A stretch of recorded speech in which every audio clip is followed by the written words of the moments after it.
If you just got the M4 MacBook Air, you're probably going to need some accessories to finish out your setup. And in this video, we're going to take a look at all my favorite accessories to help you pick the ones that make the most sense for your setup. The first thing you'll probably need is a USB-C dongle, and I love this one by Anker because it has two HDMI ports, power delivery in, it's got a network jack if you want to hardwire it with your network, and there's also SD card slot and two USB-A ports. So this is what I keep in my backpack, so I've always got all the ports that are needed with the MacBook Air. The next thing you'll probably need to consider is a mouse, and there's a couple options from Logitech, Satechi, and Apple that I really like. The first one that a lot of people love to hate is the Apple Magic Mouse. They finally added USB-C to it, and it's very smooth to use because you can do gestures on the top surface. Probably the biggest con of the Magic Mouse is it's not super ergonomic, so depending on how you want to use this mouse, it might not be good for all-day use.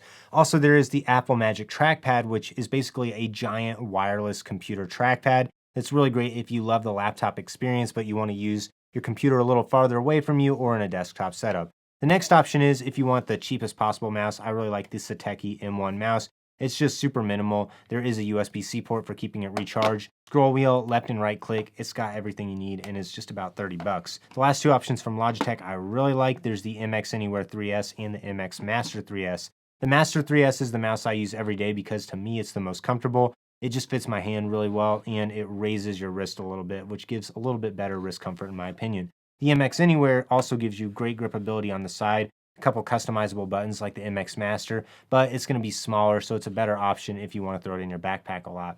Both of these also use USB-C to recharge them, and I like both of them. I think the MX Anywhere 3S is going to be a better option if you're on the go a lot. Once you picked a mouse out, you probably need to look into a Bluetooth keyboard. And I have a couple different models I really recommend. My personal favorite and the one I use daily is the Logitech MX Keys Mini. This one has USB-C, is rechargeable. You can pair it with multiple devices and has a ton of customization through the Logi Options app. If you want the Apple look, then Satechi has the X1, which looks just like the Apple Magic Keyboard, but there's no Touch ID button on it. But you can also get this in the really cool space gray color, and it looks great with a ton of different Apple accessories. But if you want to have the Touch ID button, then you can get the Apple Magic Keyboard with Touch ID, and they finally added USB-C to recharge that as well. It is more expensive, but the Touch ID capability is definitely worth it. And then if you want a number pad version of these keyboards, then Logitech has the MX Keys S, which is basically the MX Keys Mini with a number pad on the side.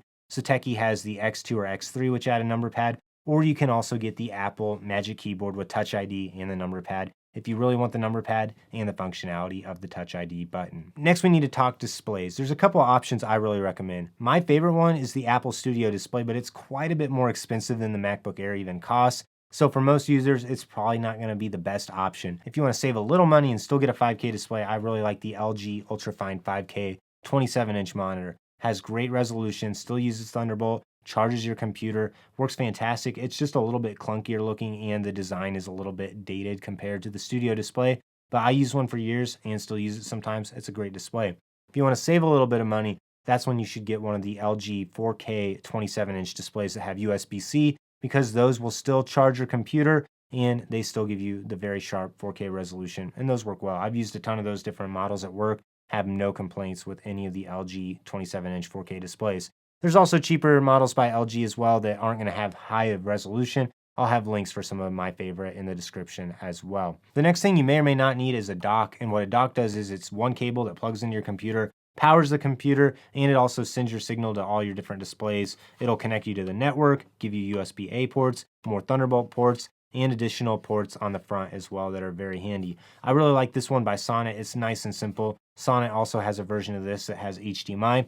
And they also have a super dock that even gives you the ability to put an SSD on the inside of it and even more ports. I love the super dock. That's what I'm using right now. But this one was the one I was using before it, and it still works great. So I'll have links for both of those as well. The next upgrade you may want to make is an external SSD. And I have three main picks for external SSDs. For most users, the Crucial X9 Pro is going to be a great option because it's super small, very affordable. You can get it in 1, 2, or 4 terabyte options.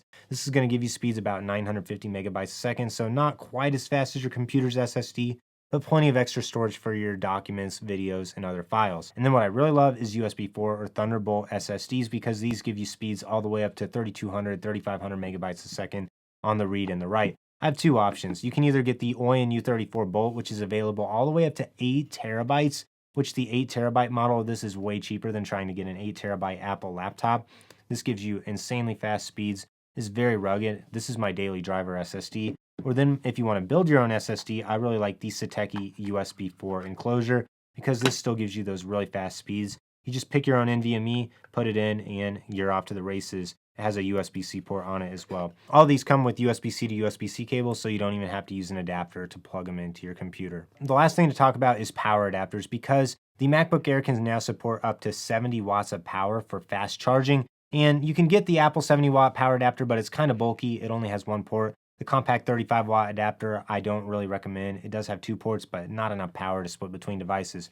So there's a couple options. If you want the best overall laptop charger, the new Anker 140 watt laptop charger is amazing. Has a display on the front, fold down prongs on the back, so it's very compact in your backpack, and it has 4 USB ports on it. So you can use this to keep your phone, your tablet, and your MacBook Air all charged whenever you're on the go. So I love keeping this in my backpack so it's always ready. If you want to be able to power your computer on the go, give it extra battery life, which you probably don't even need with the MacBook Air, but if you're going to be away from power for a longer time, that's when there's 2 other options I really like.